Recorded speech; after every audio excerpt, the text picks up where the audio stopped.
Hey everyone, Duplex here, and as promised, I'm putting together a kind of quick and dirty Octgn how-to video. In the past, I created a how to install Octgn video. Mostly that still applies, all of the information's still there. So I won't go over the installation process. Hopefully you have the game installed and are at least able to get to this point where you're logged in and ready to go. I have two windows open here because I'm going to play against myself. Makes demonstrating things a little bit easier. So I'm just going to start a quick game and then run through the basics. So if you're looking for a game of a specific type, so if you're looking for a runner, if you're looking to run and test out your runner deck and you're looking to have a Corp join your game, most people just put LF Corp or LF Runner to indicate that you're looking for a specific game, a specific opponent. That's, as you can see here, this person's saying looking for a runner because they have a Corp deck they want to test. So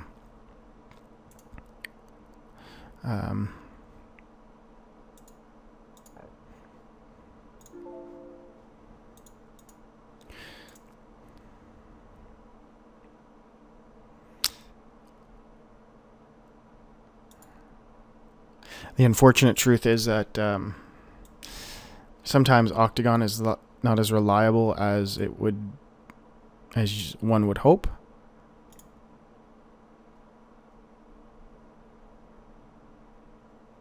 Games take a little while to show up in the lists. As you can see here, my game is sitting here running. If I try to start another one, it tells me I can't. Yet it's not in the list here.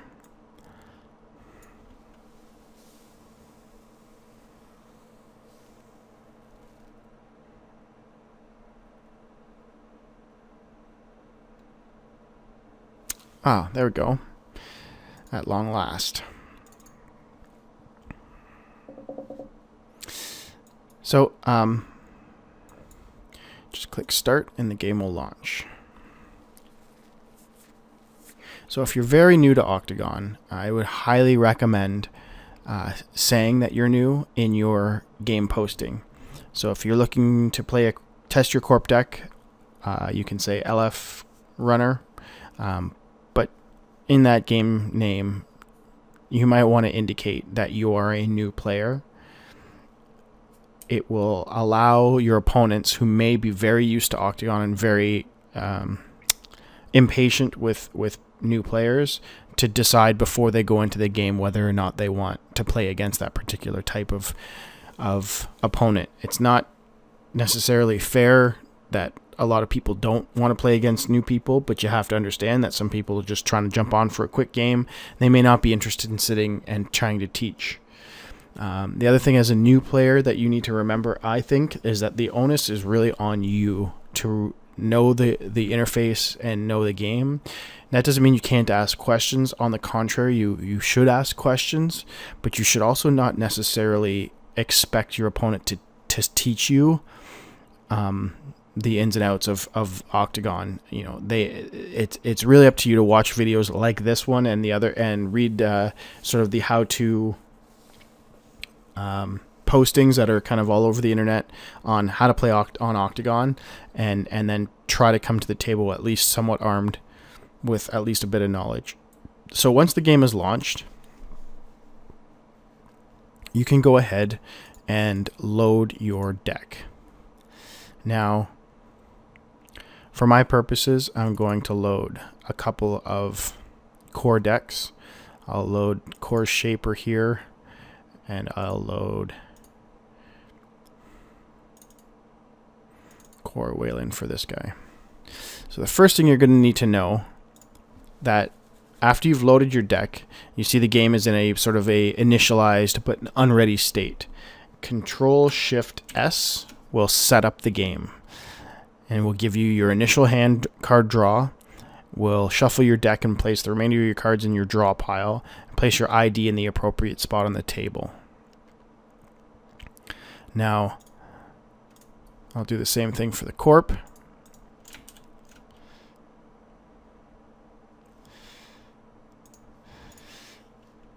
now's the opportunity for both players to say whether or not they're going to keep or mulligan their initial hands. The mulligan process is just look at your cards. If you decide you hate them, you can right-click in anywhere in this gray space that's beside the cards in your hand and click mulligan.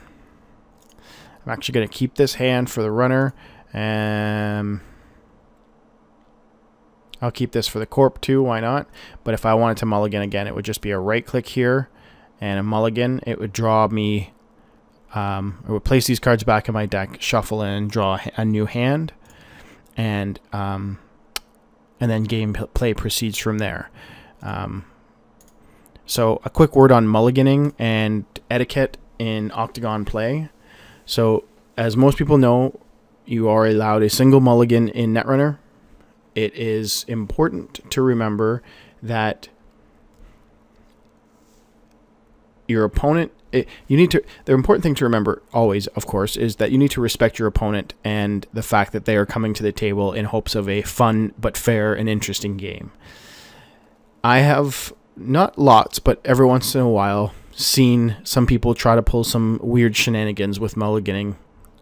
It is possible to reset the game after the initial card draws have been made, which will basically not only just clear the hand and force everybody to set back up again, it'll actually force you to load new decks. So that's what happens when you want to start a new game, or if you accidentally load an invalid deck, the game needs to be reset, and that's accomplished by going up to Game Reset. Just be aware that if you've set up your board and drawn a hand, resetting the game at that point is going to make your opponent's eyebrows raise, because it's effectively like taking a mulligan, even though you may not call it a mulligan, and vice versa. It also offers the opportunity for the opponent to pull some weird shenanigans once they see that the specific ID that you're playing hits the table. So just be careful about resetting the game and when you do that and why. Always best to ask your opponent before you do almost anything that's especially that drastic. So anyway, so to start the game off, all turns are begun by pressing F1. The thing to remember too is if you are in the chat box having said hello friend, and you have your cursor in the chat box down there, you see it flashing, you can press F1 all day and all night and your game will never start. None of the shortcut keys will work. So it's important to click back onto the game board such that you see the type here to chat message down there and you're sort of focused on the game board at this point. At that time, pressing F1 will start your first turn as the Corp. The Corp's automatic draw will automatically occur, and then they'll be able to proceed from there. So the Corp's board and the runner's board is set up much like you would set up a table. You've got your HQ, R&D, and archives, and you've got these little tags here, which are basically server icon tags. The nice thing about these tags for the runner, on the runner's perspective, is he only needs to double-click any one of these tags to initiate a run. The tag is there to indicate that that's where there is a server, and that it helps the runner to accomplish what he's looking to do. You can create remote server tags at any time by pressing Control S, and each one you create will just kind of get spaced out. You can move them around, but generally speaking, they're pretty good where the game creates them. It starts to get a little wonky once you get out further and start running out of space. It's fairly rare, but it has happened to me. So I will start off the game on the Corp side by, I think I'm just going to advance this hostile takeover and score it right off the bat. So I will double click hostile takeover, and you can see it places it right down into the first remote data fort that I have here. And just double clicking will place that there. The card is outlined in orange, indicating that it's been played this turn. And then I hover my mouse over it and I press Alt A, which is the advance action. You can see it places an advancement token down. It removed a click and a credit, and I'll do it again, and I'm down to 0 clicks and 3 credits. And if I press Control G for some reason, agenda maybe, I don't know, that's the score shortcut. So, and the game asks me to confirm, are you sure you want to score agenda hostile takeover? I click yes. The game automatically moves the card to the scored area, shows me that it's been scored, adjusts my various things. So I managed to get my 7 credits from scoring it, which has automatically been placed into my credit pool. It's given me my agenda point, and it's given me my bad publicity. I'm at 0 clicks right now, so the only thing I have left to do is press F12 to finish my turn. So now it's the runner's turn. As usual, the runner starts his turn by pressing F1, but unlike the Corp, they don't get an automatic draw, so none of that happens. The runner has a very similar sort of general turn structure. Double-click a card to drop into the appropriate spot. If it's a resource, it'll go into resources. If it's a program, it'll come up into the programs, hardware, etc., and console, etc. The game's pretty smart about where to place cards most of the time. Like I said earlier, making a run is quite simply a matter of double-clicking on a server, which I will do now. So I've already begun my turn with F1. I have 4 clicks, 5 credits. So I'm gonna start off with a run on R&D. So a double-click on R&D means it shows the arrow. You can also see my bad publicity credit shows up here because I'm in the midst of a run. The Corp looks at on the Corp side, they see, oh, runner's making a run in R&D. Important thing for the Corp to do at this point is basically, if they have anything they need to res or want to res, like if I had a Jackson out or whatever, now would be the time for me to do it. But if I have nothing, the Corp recognizes a successful run by pressing F3. The runner sees that, acknowledges a successful run, and also presses F3, at which point the game will ask, proceed to R&D files, yes. How many am I able to access? If I have R&D interface or have played some other card that allows me multi-access, here's where I place the final number. That's up to you as the runner to make sure you get this correct. Unfortunately, if you place a higher number in here and press OK, there's no way to stop it after the fact, so be very careful. So I'm able to access 1 card. I see it's a shadow. Nothing I can do with it except leave it there. Run is now technically over. Runner presses escape. I have 3 clicks left. So I will play out my magnum opus with double click. So you can see Kate's turned. It basically, her special ability to reduce the cost of a program or piece of hardware has occurred. You can see that I have 1 credit left, which meant I spent 4 on installing magnum opus. I'm going to spend my last 2 clicks basically double clicking magnum opus, and magnum opus knows every time you double click it, it's going to spend a click to gain 2. At the end of my turn, I have 5 no clicks. I press F12 and it's the Corp's go. Corp starts with F1. That shadow that the runner saw now shows up.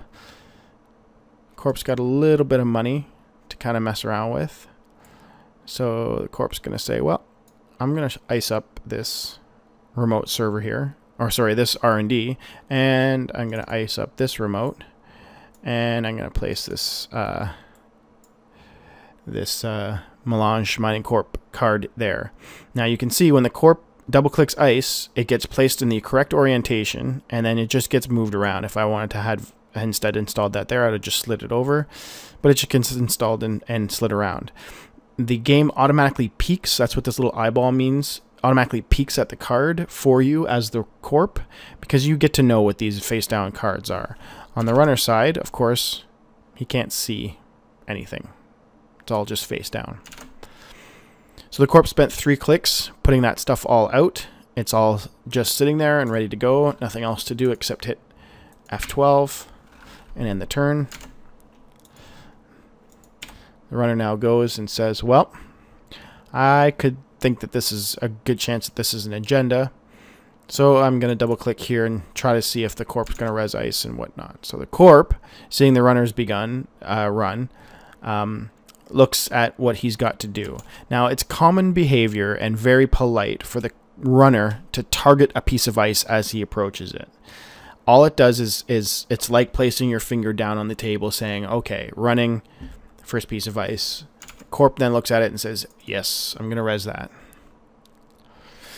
And the runner sees it resed and goes, well, I have no way to break that. Now, one of 2 things usually happens. Either the Corp double clicks the ice, at which case the single subroutine on it fires and the runner's run ends. Alternatively, the runner seeing it may just jack out by pressing escape because he knows the run's going to end anyway. It's 6 of one, half dozen of the other. It's important that all that's important is that the run ends appropriately. The only thing I would say be wary of as the Corp player here, if the runner had a clone ship or an SMC or anything else kind of tutoring, don't be hasty to end the run, because there's a lot of times that the runner can do something other that isn't immediately apparent on the table to get past this particular piece of ice. So the runner says, well, I can't get through there. I might as well spend a click trying out this one, because maybe now he's only got 9 credits. Well, he's probably going to res it, but yeah, and the Corp says, yeah, of course I'm going to res that. And because it's the same situation as before, I'll just double click that and send the runner home. Runner says, oh well, I got nothing, so I guess I'm going to put my, I'm going to click for a buck, and then I'm going to rabbit hole a couple times. So you can see here basically that rabbit hole is automated. So when I double clicked it, it placed it down the table, it removed the $2 of my 7. It added the link value to my link, which is right here, base link, so which is now 3, 1 from Kate and 1 from each of these, and then it executed the script on Rabbit Hole, which is to say, when it's installed, you may search your stack. It came up and it asked me if I wanted to do that. I said yes, and it automatically installed the second piece. So it's handy in that way. You don't have to go searching through your deck manually and whatnot. Deck is back shuffled. My turn is over, so I press F12. Kate straightens back up again. And it's the Corp's turn. Corp's going to res by double clicking, which doesn't take a tick, but does cost 1. And then the Corp's just going to double click Melange Mining Corp, which takes all 3 clicks but adds 7 credits to his pool. Ends the turn. The runner, seeing that now, goes, well, I guess I need a breaker. Presses F1. Going to draw a couple cards.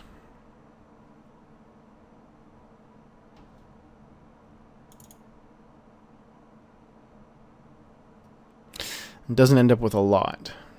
That's really particularly helpful in this situation. Any breaker would do, because of course he has the tinkering held back. So with 1 click left, I guess it's important to install something here. So you'll install Sacrificial Construct for nothing, and then throw away this Armitage, because Magnum Opus is doing a good job for economy. So the runner says, I guess I'm done. I don't have any way to break that out. Corp says, good. I'll start my turn here. So drew a agenda. Still have the Melange out, but I don't have anything protecting HQ. But it's a 3-1 agenda.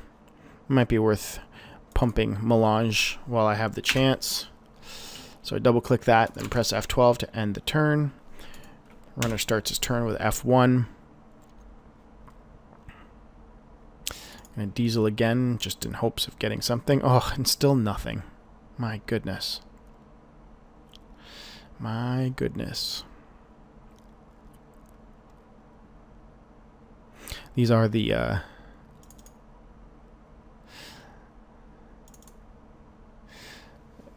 these are the core set decks, which means they're not particularly efficient or well balanced, but nonetheless, the runner plays out a bunch of cards to make room for the bunch of drawing he's about to do. Corp says, oh, that's interesting. Now I have a 5-3 in my hand. Guess I better deal with that. So Corp's going to toss this out. Corp's going to toss this out. And Corp's going to toss this out. So 2 pieces of ice, and the agenda goes into the remote. And that'll do for that. So the runner's going, well, I still have no freaking breaker. I can get through almost anywhere as long as I have money. And, oh, even any breaker. So it pulls a Crypsis, but doesn't have enough money to install it. Now, I do have a sacrificial construct out, which means I can get past a lot of different sorts of destroyers without worrying about losing my opus. So the runner's going to say, yeah, let's check this and see what's there. Corp says, go ahead. It's a Hadrian's Wall. Sorry about your luck. You have no way to get past it. Run ends. And then turn ends. Corp says F1. So again, if you remember correctly, it's Alt A. It does that 3 times and ends his turn.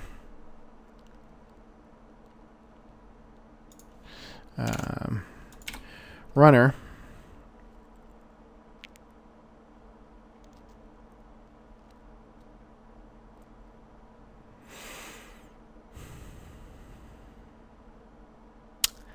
won't be able to get past the Hadrian's Wall with a Crypsis anytime soon. Now, the runner could probably, depending on who he was playing, of course, he could infiltrate. Yeah, why not? Not a real game anyway. So the runner says, I want to know what this card is. I'm going to use my infiltration here. So he targets by shift-clicking the face-down card there. Shift-click is always target.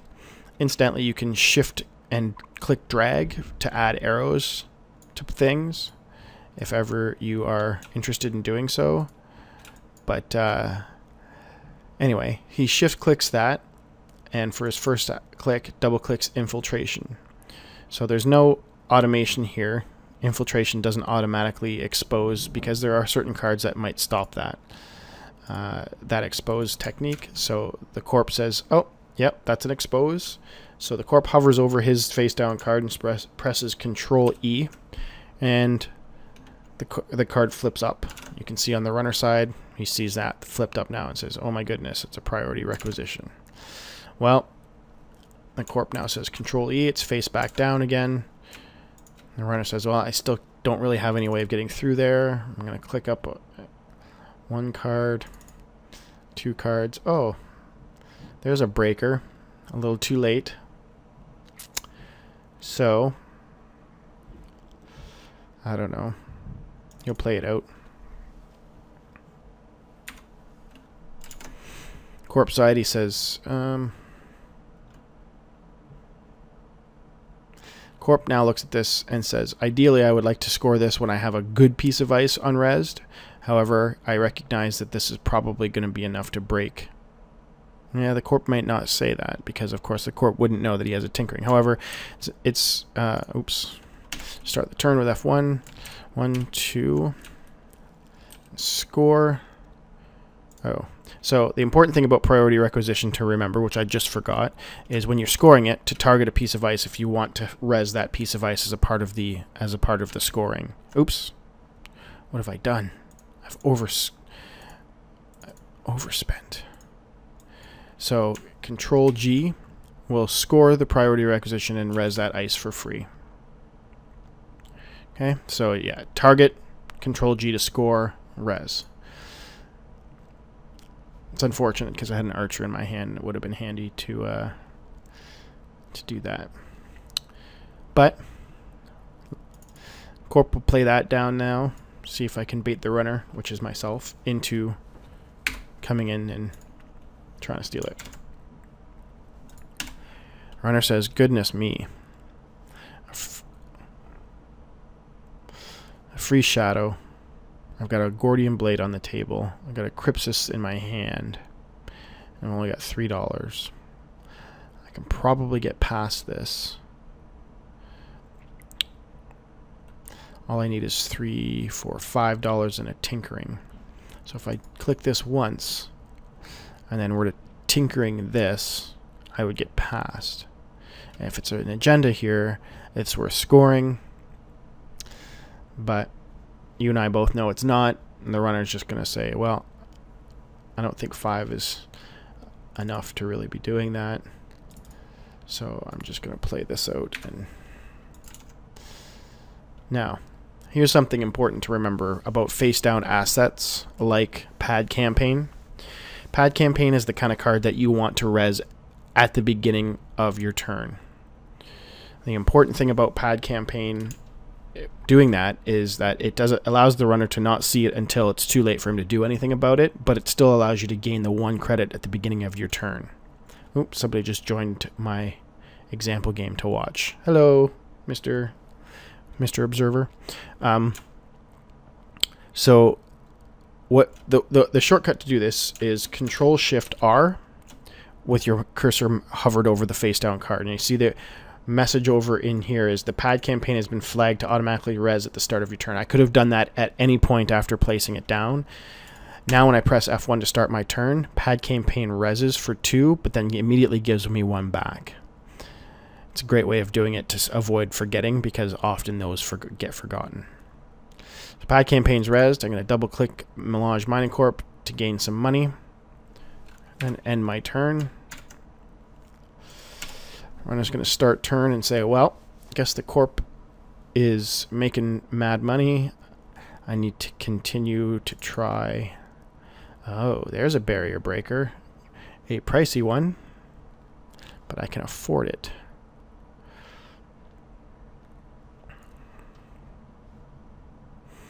So, runner will play battering ram out. Runner will say, I think I've had about enough of this. Mulligans Mining Corp, at which point the runner will target the ice wall with shift click.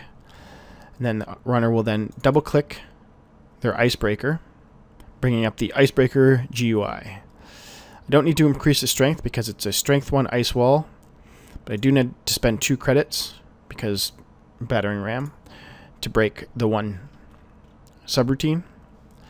It announces everything in the log, which, by the way, you can increase the size of by dragging up. So I'm through. Now on the Corp side, he says, yep, you're through. I'll press F3. I got nothing else to do here. The runner now shift clicks the asset and presses Control Enter to access the card.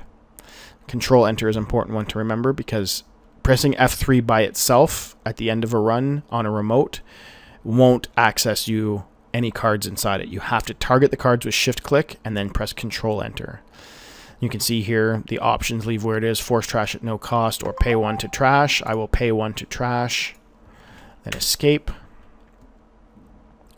Then I will double click to earn a couple of dollars and then press F12 to end my turn. The Corp's party of Mulligans Mining Corp has seemingly ended. However, I still did get my free $1.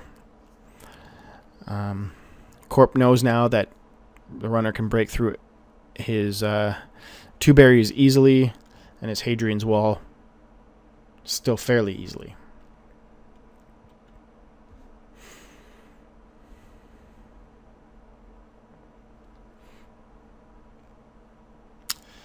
So anyway, so the Corp will say, well, let's see if we can scare him away with a little bit of hunter action on R&D. Now, placing a second piece of ice requires you to pay. You have to do that manually because the game doesn't really know about layers of ice. So I took one off manually for the Corp there.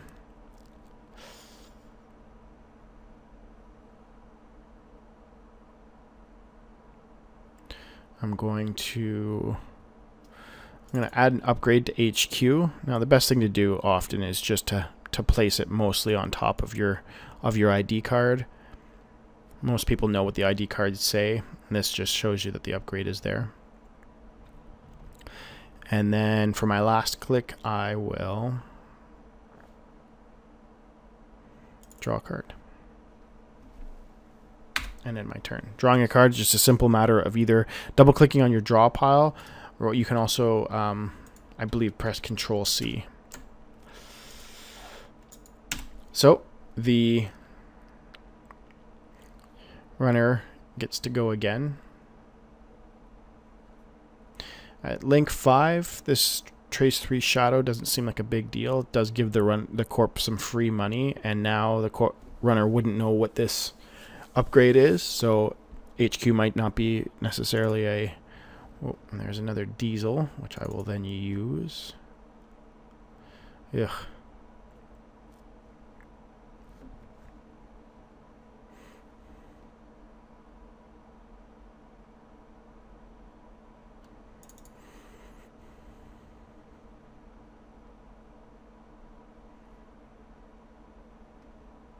I'm really not sure what the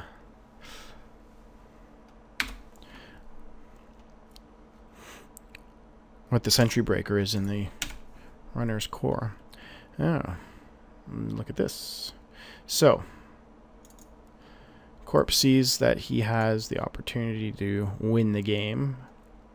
I'm going to reduce it by $1 by installing, sorry, a second piece. Cost me $1. Now I'll put this out first. See if I can bait the runner into a bad run there. I'll gain that $1 back. Control C is credit, which is what you do to gain money manually. I think Control D is draw a card if you want to do it. I always just double click on the draw pile. Oops. So, runner's kind of caught here.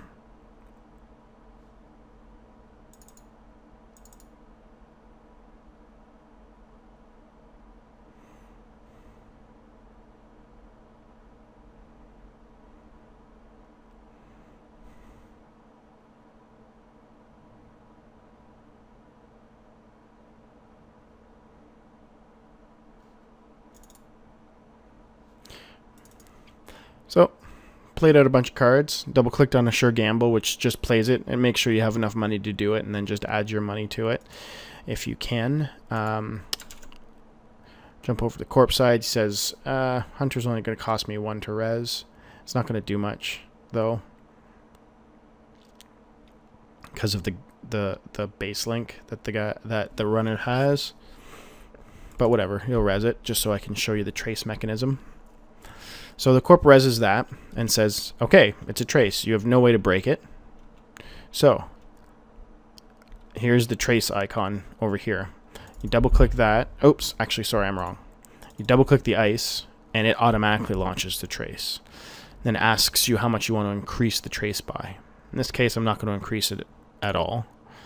And then that passes it over to the runner, who then does double click on his trace icon. It says increase link strength by much. It also tells you down in the log, activates Hunter in order to start a trace with a base strength of 3, not reinforced.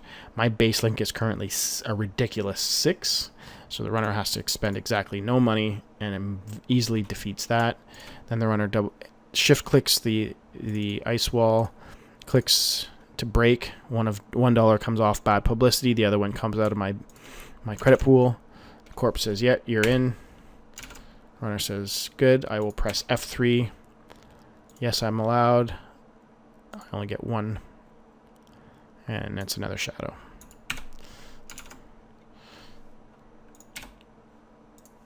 Oops. Press F12 to end the turn. Corp presses F1 to start the turn. Says,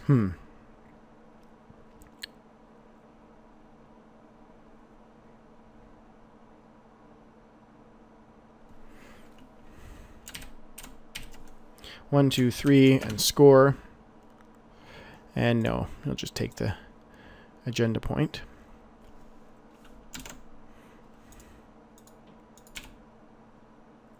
Oops. F12. F1.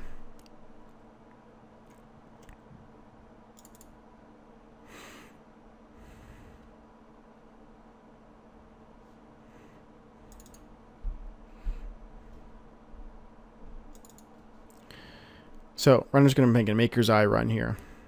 Knows he can get into R&D fairly easily, and wants to get at the most number of cards. So double click Maker's Eye, costs 2, which comes off the credit pool. Corp says, okay, we'll trace you. The runner says, yeah, whatever. Don't care about the trace. Runner says, I'm going to target that. Break. So, runner's through. Maker's Eye allows the runner to access 2 additional, which is a total of 3. Corp says, yes, you're allowed in. Runner says, thank you. 3 cards, please. Another Hadrian's Wall. A Wall of Static. And a Hedge Fund. Fruitless. F12 ends the turn. Corp starts his turn, picks up that Hadrian's Wall.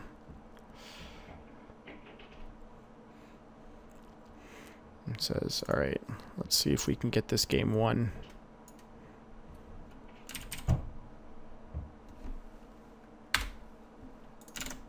So, runner looks at it and says, yeah, well, 3, 4, 5.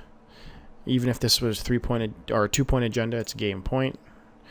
So, runner starts his turn by making a bit of money.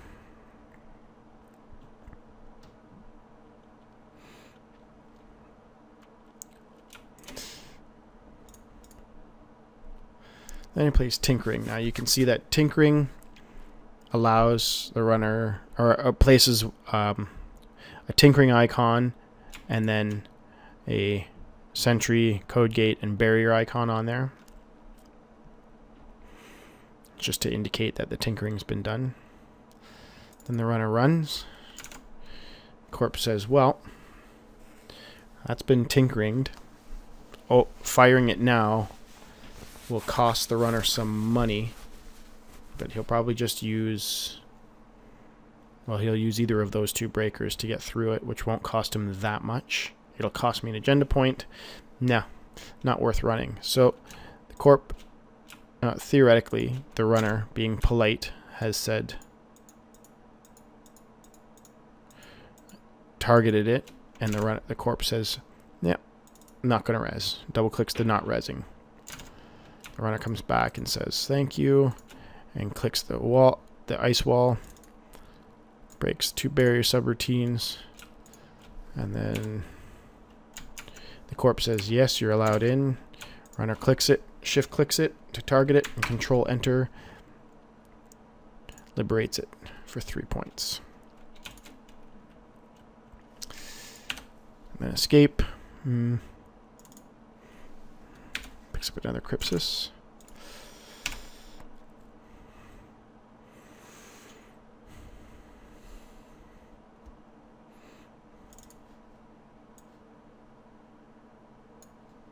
Corp drops a Wall of Static down there, just attacks the runner if he wants to get into his hand. Then makes $2 manually. Oh, did I take off the one? Yes, I did. It's easy to forget taking off the money for installing ice, but it's important to remember.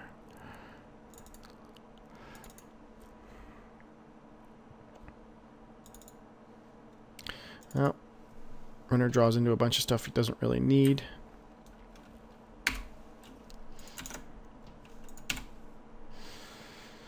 Corp's going to play Hedge Fund.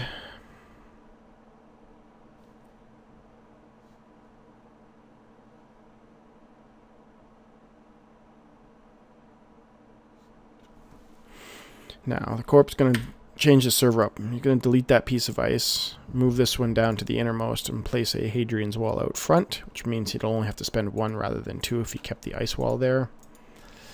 And then for his last click, he will draw a card. It's another Hedge Fund. Runner.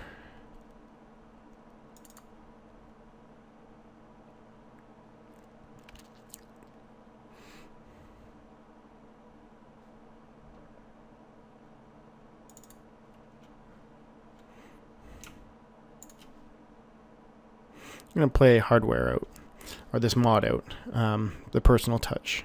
So what I'm doing here is shift clicking to target my battering ram, and then just double clicking the personal touch, which will attach it. Now you can see if you move battering ram around, it will take the personal touch with it. It also adds a handy dandy +1 permanent counter there, so you can remember that battering ram is 4 strength. I will discard down.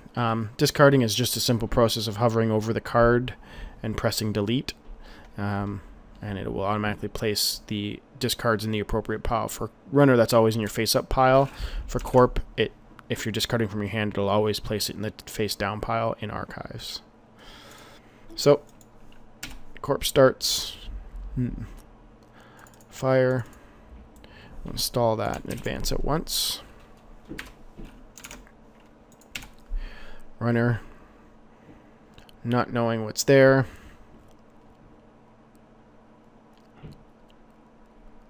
Can probably find out. So the runner's going to click this and click infiltration, which asks him to expose. The Corp says, yeah, you can see that.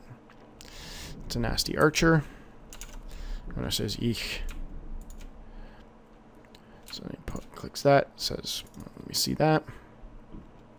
Corp says, sure. That's a nasty Hadrian's.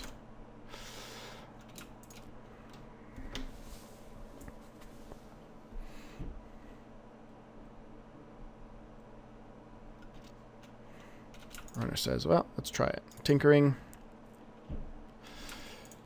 And the last click is to run. Corp says, yeah, I'm going to res the Hadrian's. Runner says, sure. So it's strength 4, 5, 6, 7, break, break. Gets me past the Hadrian's because it's got the 2 subs on it. Target this. Corp. So now the Corp says, yeah, I'm going to res this. I'm going to shift click on one of my 1-point agendas because it's going to cost me that to res it, but I'm going to click that and it's going to ditch it. Runner says, yeah. Oh, that's a strength 6, 4, 5, 6. And sorry, there's 4 subs on there. So 5, 6, break, break, break, break. Bringing him down to 4, but getting him through. The Corp says, yikes, you're in. Runner says, thanks. And scores posted bounty.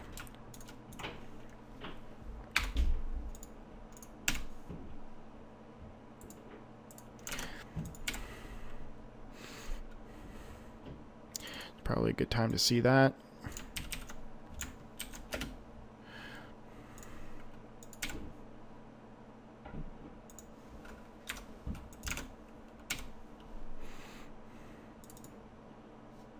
Oh. There's a sentry breaker.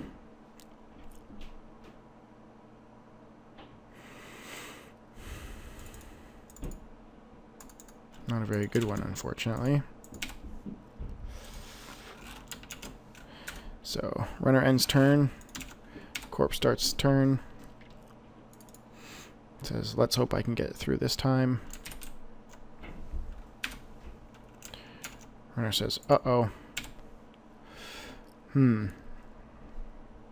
Pipeline's going to cost an arm and a leg to get up to strength. Don't have any more tinkerings. Let's see, it'll cost, wow, like 10, 11, 12, 13, 14 or something for Pipeline to break Archer.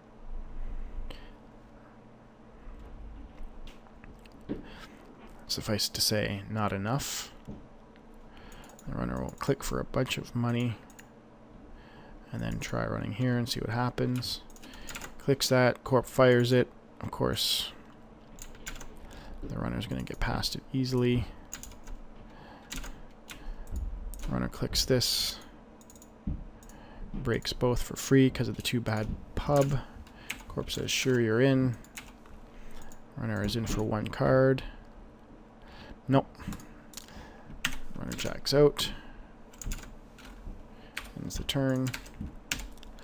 Corporation starts and goes.